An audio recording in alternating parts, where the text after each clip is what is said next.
Oh, excuse me, didn't see you there. Who else is in the mood for a seasonal treat?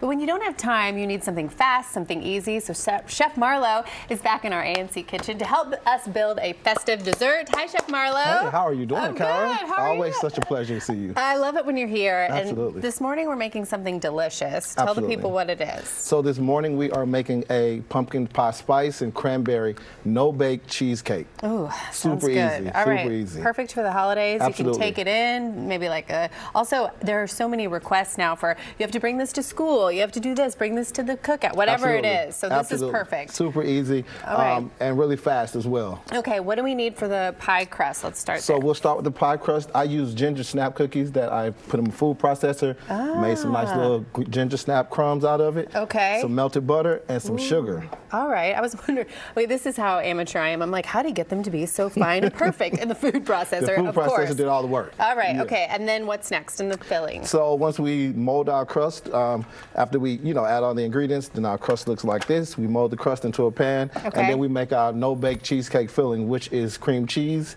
powdered sugar, some heavy cream, some vanilla, and of course pumpkin pie spice to give it that fall pumpkin Thanksgiving flavor. Well, I was saying too, it's like when you walk through the grocery store and you see they're starting to put the things out on the end caps. Absolutely. It's like these ingredients you probably have in your pantry somewhere or in your cabinet. Okay, yes, good to know. All right, looks good. Okay, should we start assembling? Yeah, for sure. So once we get all those things mixed up together, then you just add this straight into your crust like so. That looks good. Yeah. Okay.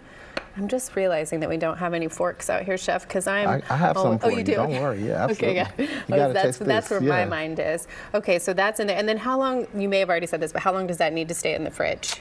So we can really assemble the whole thing with the toppings, or you can do this. It needs to stay in the fridge about 4 hours to kind of get back solid again. So, I would say anywhere from 4 to 6 hours. Okay, all right, great. Okay, so that's in. Yep. And then we have our topping here, which we made super simple. Fresh cranberries, orange juice, and some sugar. Okay, and you just cook that down until it gets thick like that. Nice little jam. All right. And then you just put that right over top, as much or as little as you like. Okay, and then this is the topping. You made this. Are there any substitutions for the filling, the crust, or the topping? Yeah, absolutely. You could go apple pie spice if you like, and some cooked apples on top. You can go a lot of different ways. You could actually put some pumpkin puree in your cheesecake mix, or sweet potato puree if you feeling a little fancy. Okay. Getting a little swanky. Now swaggy. I just saw, speaking of swaggy, that Georgia. Do you know what the most popular pie is here for the holidays? I'm gonna say peach. It was I would think the same, but it was sweet potato.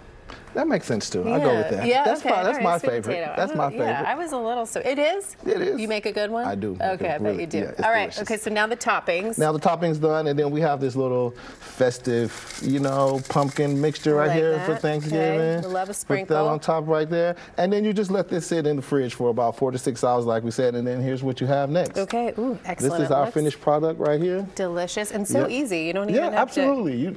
Like we say, no baking involved. We pull this out right here. We'll get you a plate, Cara, and I have you a spoon right here. All right. Oh, you do. Okay. Tell me, Chef Marlo, what is your favorite holiday tradition? What are you looking forward to the most? What am I looking forward to the most? I would say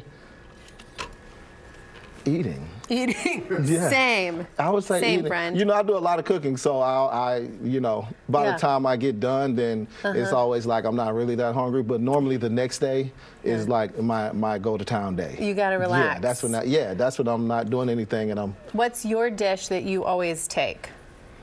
Are you in charge of everything? I'm in charge of a lot of things. Definitely the sides, and normally my family loves the fried turkey. Ooh, nice. The fried turkey is brined for like 2 days. We put a lot of aromatics and onions and garlic and stuff in there, and then, let it go. Any tip for somebody who might be foraying into the fried turkey realm this holiday? I would say definitely brine your turkey. Definitely brine, so it doesn't dry out.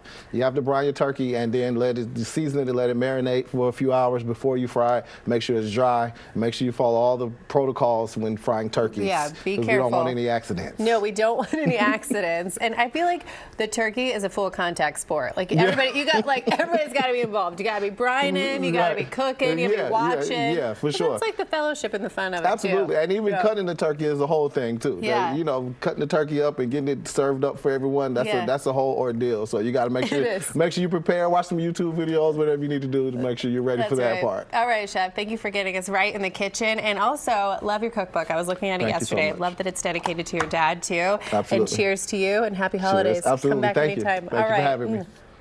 So good, you guys. I'm really sorry that I'm doing this, but I can't help it. Okay, coming up after the break, finding everything